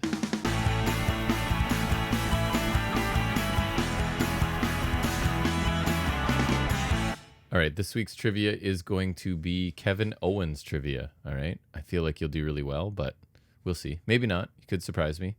So Kevin Owens won the Universal title. True or false? No, just kidding. What year did he win it in? 2016. Correct. What pay-per-view or show did he win it on? Raw. Correct. In what type of match? 4-way elimination. Okay, I'm going to list people who was not in the match with him. Okay. So we've got Reigns, Rollins, Cass, or Miz. Miz. Correct. Miz was not in the match. I know Cass was there, which is weird. Yeah, I know he was there. That would have been who I picked for sure. Yeah, but I know he was there. True or false? Kevin Owens signed with WWE in 2013. True. Yep, it is. Oh, no, sorry. It's false. Okay. 2014. I was going to say, I thought 2013 was a little early. But... Yeah. Kevin Owens lost his Intercontinental Championship when? Sorry, well, because he's had it more than once, has Twice. He? So, at WrestleMania. Which WrestleMania was it? Okay, 32. Yes, what type of match? That would have been the second reign. Like, it was like a 7-man ladder match, I think. Good, so who wasn't involved? Ready? Yeah. Luke Harper. Okay, so who was involved then? Owens, Zayn, Miz, Ziggler, yes. Zack Ryder, Sin Cara. Zack Ryder is not there. Yeah, he was. He won it. Oh, sorry. Yes, you're right. Zack Ryder defeated Ziggler, Owens, Miz, Stardust, Sami Zayn, and... Did I say Ziggler? Yeah. One other. Did I say Sin Cara? There you go. Okay. I don't know. You might have. Because I'm always trying to like mentally cross them off the list as you're saying them, and then I get lost sometimes. In what round was Kevin Owens drafted to Raw in 2016? 3. Good luck. Sorry? 3. No, 4th round. Damn. 18th overall. Who did Kevin Owens defeat in his NXT debut? CJ Parker. Correct. Why would you know that? I don't know. Who did Owens defeat to win the Intercontinental Championship for the first time? Ryback. Yes. At what show? Night of Champions. In what year? 2015. How long did he hold the belt? 83 days. Oh, 85 days. Damn, I was going to say that. And who did he lose to? Ambrose. Correct. So Kevin Owens won the Intercontinental Championship for the second time in what year? 2016. And on what program or pay-per-view? Raw. Correct. In what type of match? A 5-way. Correct. Who was not involved in the match? So you've got Tyler Breeze, Zack Ryder, Dean Ambrose, Kevin Owens, Dolph Ziggler, and Stardust. Who wasn't there? Who wasn't there? Is that 6 people? I think so. Wait, 1, do it again. 2. Owens, Ryder, Ambrose, Breeze, Ziggler, Stardust. Okay. I'm going to go with Ryder. Correct. He was not in the match. Stardust, my boy. How many seconds did it take Goldberg to defeat Owens for the Universal title at Fastlane? I know this. And what year was it? 2017. Correct. How many I seconds? want to say it was like, wasn't it like a minute 26 or something? Less. Significantly. 70s. 22 seconds. Okay, that's gross. That's mean to Kevin Owens. Yeah, because it's like a distraction right before the match. Who did Kevin Owens defeat to win the United States Championship for the first time? Jericho. And when was that? Mania 33. Wow, you know a lot of stuff. Last one. When did Kevin Owens lose... Sorry, which event did Kevin Owens lose the NXT Championship? Oh, that was Takeover Brooklyn, the ladder match. To whom? Balor. And what show was that? Brooklyn. No. Yeah. This says Beast in the East. Oh, right. Yeah, he defended there. Never mind. That makes sense. Yeah. Let's see. There's any bonus stuff here. He shares a birthday with which superstar? Now deceased. Owens is on record saying it's his favorite wrestler. Chris Benoit. Correct. No. What? As if. It's the inspiration for his name. Kevin Nash. No, his name. Kevin Sullivan. Not the Kevin. You're focusing on the wrong name. I can't believe you don't know this. Owen I knew Hart. this. Yeah. I knew this one. His son's named Owen. So he's always claimed that Owen that's Owens? his favorite wrestler. Yes, Owen Owens. And there's no other things that you would know. So good job. You knew a lot about that. I figured you would. It was only 10 questions, but I dragged them into like 15 or so by Right. just asking you the details that I knew you would know. All right, so let's get back to wrestling. We're going to take a look at other stuff from this week. Things we like, things we didn't like. It's called Highspots and Restholds.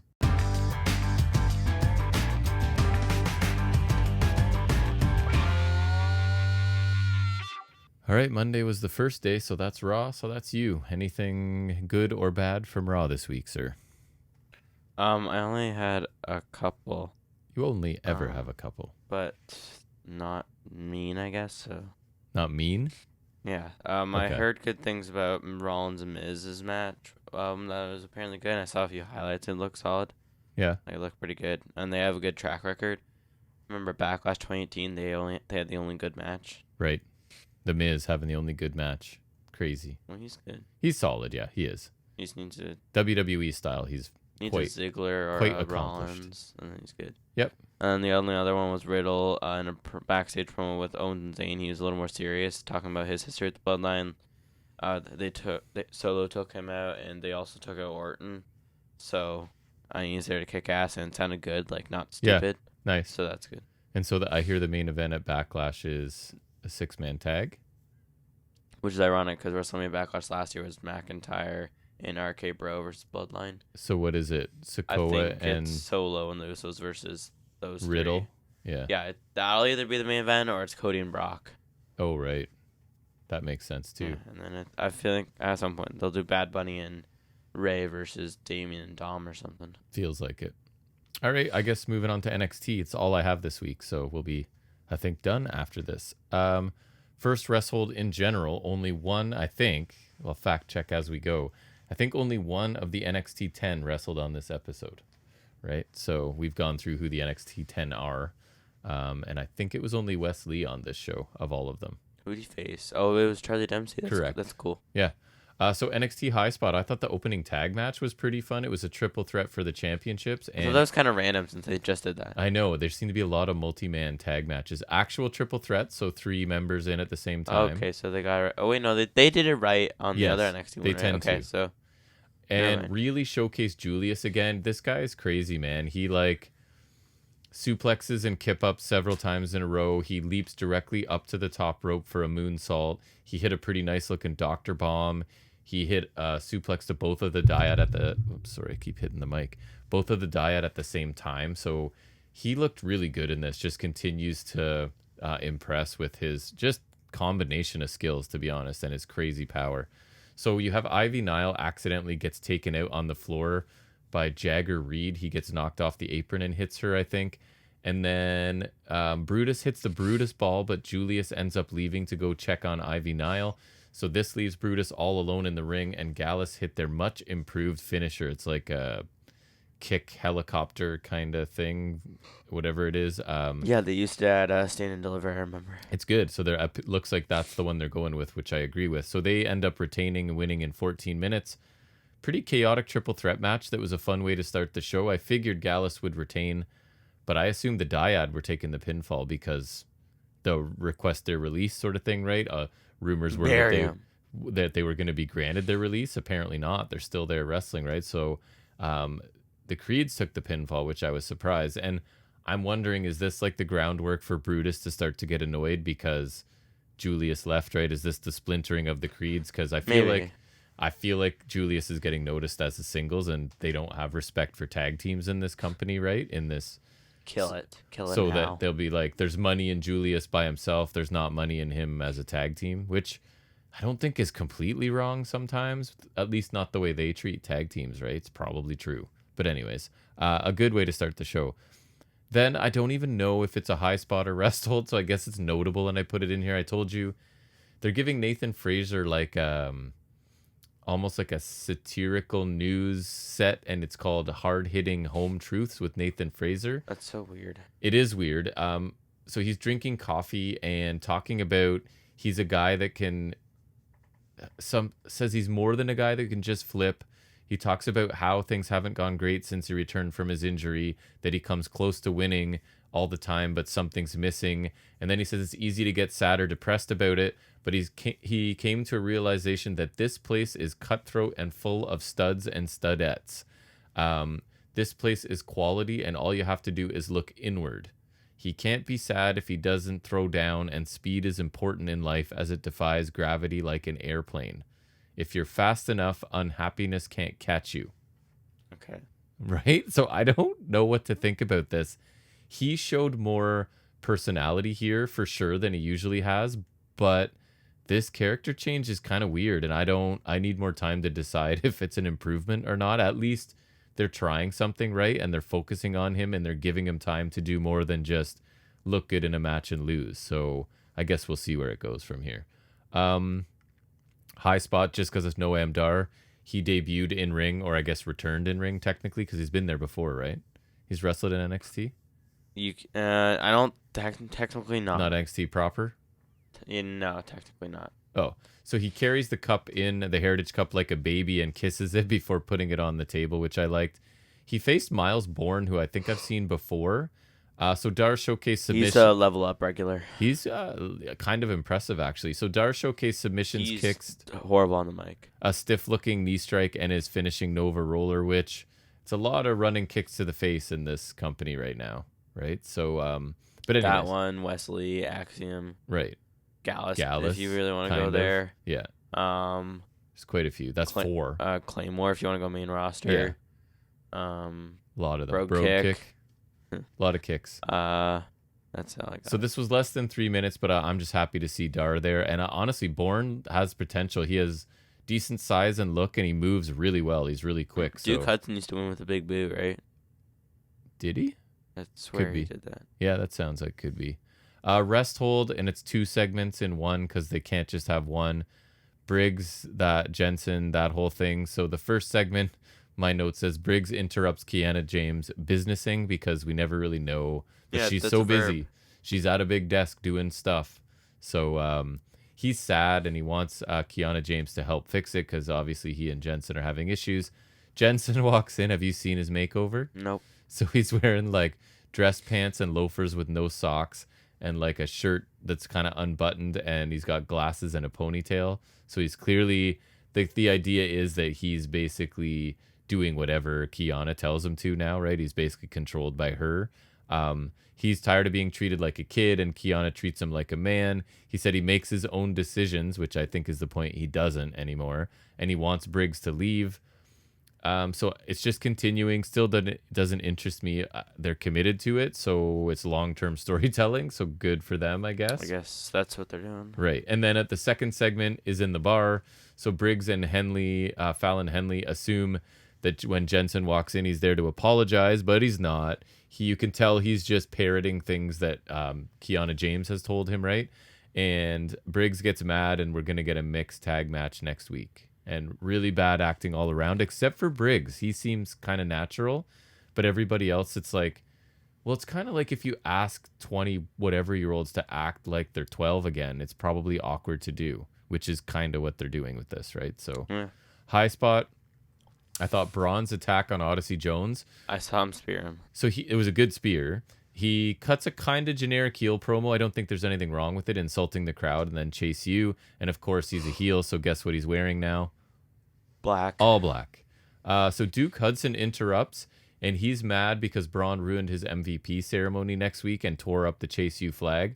Hudson's actually really funny here, mocking Braun for being sad and for liking nobody. And then basically, like, Braun starts talking, and it goes. Hudson's like, "Oh, Braun thought I was done talking," sort of thing. Like, really just funny here, and clearly not afraid of Braun at all. He ends up challenging Braun to a match at Spring Breakin', and completely thought that this was Hudson challenging Braun, but it turns out it's Andre Chase and not Hudson. So Hudson was really, really good here. I don't know where this came from, but and again, it felt like he was challenging Braun, and then they switched it. So I don't know what happened, but build to that, I guess. Hudson almost he overshadowed Braun here, and he kind of almost undermined Braun as a monster heel, because clearly Hudson is not taking Braun very seriously, right? So I liked it. Resthold, Gigi Dolan's back to normal here, because I really liked her segment last week, right? When she was at her home talking about her... One step forward, two steps Pretty back. much. But this week she was interrupted by she interrupted Cora Jade during an interview with Mackenzie, and Dolan sounded back to like overacting, really sounding bad. Just a quick setup for a Dolan Jade match for this show. A high spot, I thought there was a solid women's TV match. It was Zoe Stark taking on Roxanne Perez. Perez won in 11 minutes with the pop rocks out of the corner. Doesn't look impactful enough. One cool spot was Perez did a suicide dive. She goes between the bottom and the middle rope, and Stark caught her on her shoulders and then dropped her on the apron, which looked good. And then Stark also hit a really nice looking half and half back in the ring. So good match, but it's like Stark is back in this have good matches but rarely win thing, like Alba Fire was, right? Where it's just like, and that's what leads me to believe maybe she's on her way out, right? They're like, okay, you're a heel, you seem to have this heel character, you know. Perez, I saw she's worried about getting lost in the shuffle if she gets called out. I'm sure everybody from NXT, like the number who are vastly outnumber the ones that are really successful, right? For every Belair, you have like 5 I don't know, ascensions, or whatever. And Sokoa's doing well. LA Knight's kind of being underused, right? Yeah, LA Knight's the typical middle of the pack call. Yes, he's being used, but not. You see him, but well. He's not focused on. LA Knight deserves a mid card belt. It just sucks. He should get drafted. Rock. He'd be a perfect U.S. champion because no one's taking it from Gunther right now. But like, and the crowd connects with him. So I love LA Knight. I don't know why. I've been enjoying him and Chad Gable lately. Chad Gable's funny. They're entertaining, right? And that's the point. That's what the E stands for. I get a way too big of a kick out of watching Shoosh and Thank You compilations. It's really funny. Or I watched a compilation too. It's really funny. Yeah. It's dumb. Resthold, surprisingly, I know you'll be shocked. Von Wagner opens up ? No. So remember last week he lost to Dragunov?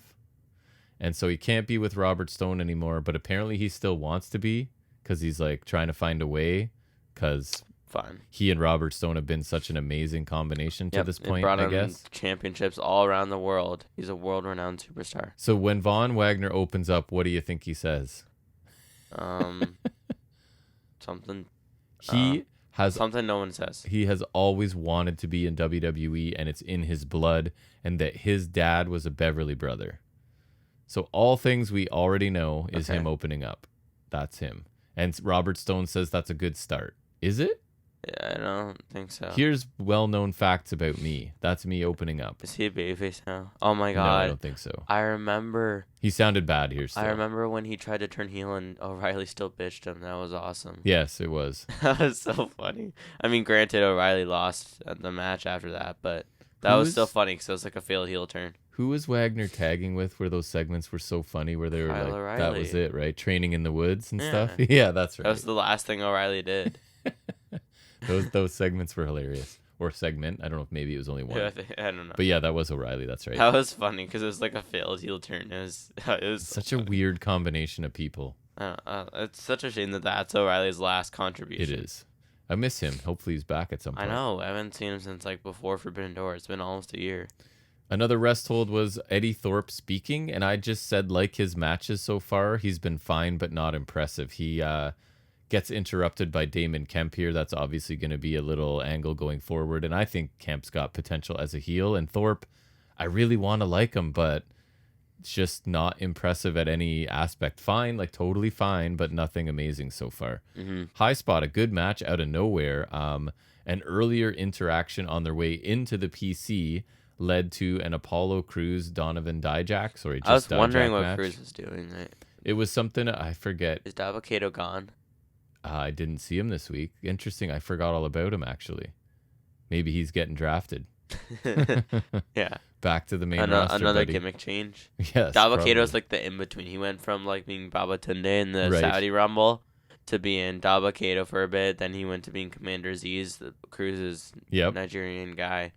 And then now he's at Dabba-Kato, so then he's going to get called up and they'll give him some other thing. Probably. When that doesn't work, you Dabba-Kato stuff for a bit, Dabba-Kato this, Dabba-Kato that, something else. He'll be the Ed Leslie of modern day WWE. So that means he has to have like a best friend who's got a major powerful, like he's Roman's buddy or something. That's the only way that and makes he'll sense. have like a million gimmicks. Right. He's Roman's friend from high school or like something. Just make Apollo a big star, as if. And then he can be the Ed Leslie to Apollo's Hulk Hogan. Although I don't think Hulk Hogan would like that comparison. He would not at all for his bigoted reasons. Really solid match between two veterans who shine in the ring, but not really anywhere else, I don't think. So back and forth, hard-hitting action. Dijak ends up winning this with the Feast Your Eyes in about 10 minutes.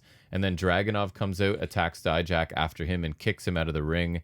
And I really hope they find something to do with Dijak because his matches are quite good, but like his character is awful. So I'd be okay even if they give him Robert Stone instead of Wagner and let Stone do something different. But Dragunov Dijak should be a cool match, because they'll beat the hell out of each other, those two. So I'm looking forward to whenever that happens. I don't know when.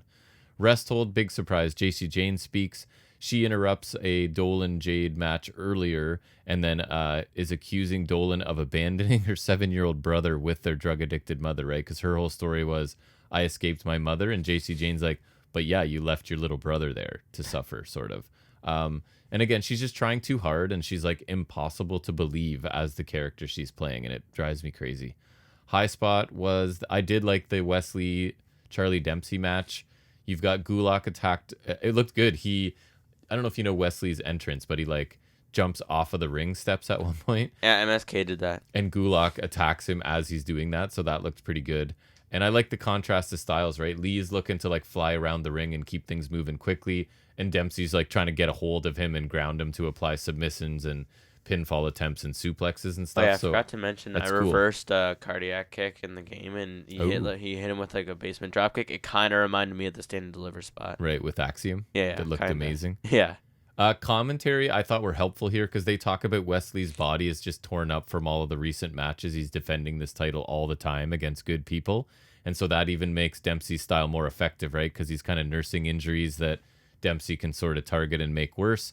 And then obviously Wesley wins here with the cardiac kick after, I think it was about 9 minutes. But I thought Dempsey got to showcase his style in a longer match than most of the ones he's had. And I would say he kind of dominated the middle portion of this. And it was a good TV match. And then Gulak and Dempsey beat down Wesley after the match. So I think this was like gatekeeping getting to Gulak and Wesley, which should be a good match as well, right? Because it's more of that similar style contrast. Yeah. Resthold, I don't even know. Have you heard of Oba Femi? Level up guy. You should look up his vignette. It was him just throwing furniture and having it smash on the ground. Well, not even furniture. I think there was a keg. There was like furniture. Why? Other stuff, because he's big and strong, buddy. He's 6'4", 275. Oh. So I'm expecting another limited big man to debut next week. He's an NIL signing. Wait, but what if he's really fast like Odyssey Jones? That's what I'm saying. It's funny you say that because I say they keep running these guys out here to see if they get any traction. Hasn't worked for the likes of Wagner and Odyssey Jones, right? Ooh, he's a big guy with some athletic pedigree. Put him out there. Yeah. But I mean, it's kind of working for Sol Ruka because she's like volleyball girl, but she's woman. Sorry, she's progressing. She's picking up stuff fast, I think. And then the final segment was fine, I guess. I don't know if it was either, but I should mention it because it was significant. That it was the Mello Waller, what's it called? The Grayson Waller effect show. So obviously Mello's going over his accomplishments, and Waller's point was interesting. He said that like, I agree. Basically, you've got a lot of accomplishments, but I'm as big a star with you as you without winning anything, which I thought was kind of cool, right? I don't know if he's as big, but and he also pointed out that yes, Mello won the championship because I think Hayes is like, but you lost at Stand and Deliver, and Waller's like, no, I didn't, right? Because it wasn't an actual match. I guess, but they never say. It's a heel move. It's not like I guess so, but they never say it doesn't count like AEW does. And then he points out that. Sure, you won at Stand and Deliver, but I stole the show, which was kind of true as well from Waller, right? So they kind of go back and forth insulting each other. And the segment was pretty good, nothing special. And NXT seems to be ending shows with segments a lot lately, which I'm not a huge fan of. But First 2.0 ended with a wedding. oh, I completely forgot about that. But overall, NXT was a pretty watchable show. I liked some of the in-ring stuff, right? Like 2 or 3 matches that were good. So I would say 3 matches that were good. So that's nice in a 2-hour show. It's not as consistently bad as it used to be. I know that's not exactly a ringing endorsement, but I feel like we're baby stepping towards. If we could just get this Briggs and Jensen stuff over with, it would free up time for other stuff that might be interesting. But anyways, that's all I have for Highspots and Restholds because I did not get to Impact show. So you said no figuring this week? So I think we're done, coming in and right at the sweet spot I like. We're at 140 right now.